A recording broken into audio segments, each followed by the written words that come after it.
હું ઓફિસ માટે નીકળું છું. પપ્પા એક આટો મારીને જાઓ ને. બેટા ઓફિસ માટે મોડું થઈ જશે. ખાલી એક નાનો આટો મરાવી દો. ચલ બેસી જા. પપ્પા એક ચોકલેટ તો ખવડાવો. હા બેટા ચાલ ખવડાવો.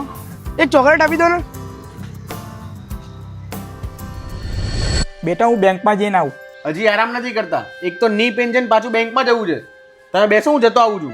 અરે બેટા તું તારું ઓફિસનું કામ પતાય હું જઈ આવું છું. પપ્પા એક કામ કરીએ, આપણે તમારા ની પેનની ટ્રીટમેન્ટ જ કરાવી દઈએ. બેટા આ ઉંમરે ઓપરેશન નથી કરાવ, મને ડર લાગે છે. અરે પપ્પા ઓપરેશન કરાવવાની ક્યાં જરૂર છે? ગુજરાત પેન ક્લિનિક છે ને, ત્યાં ઓપરેશન વગર ની પેનની ટ્રીટમેન્ટ એક નાના ઇન્જેક્શનથી થાય છે. અને ત્યાં બધા જ ડોક્ટર એક્સપિરિયન્સ છે, જે એડવાન્સ મેથડથી તમારા પેનનું સોલ્યુશન કરે છે. અને આ ટ્રીટમેન્ટ તમને 45 મિનિટ્સમાં જ રિલીફ આપે છે. અહીંયા ખાલી ની જ નહીં, કમર, નેક, શોલ્ડર, કોઈ બી દુખાવાનું ટ્રીટમેન્ટ એક સ્મોલ ઇન્જેક્શનથી થાય છે. જો એ થયું? ના ના આ તો ફટાફટ પૂરું થઈ ગયું. તો પછી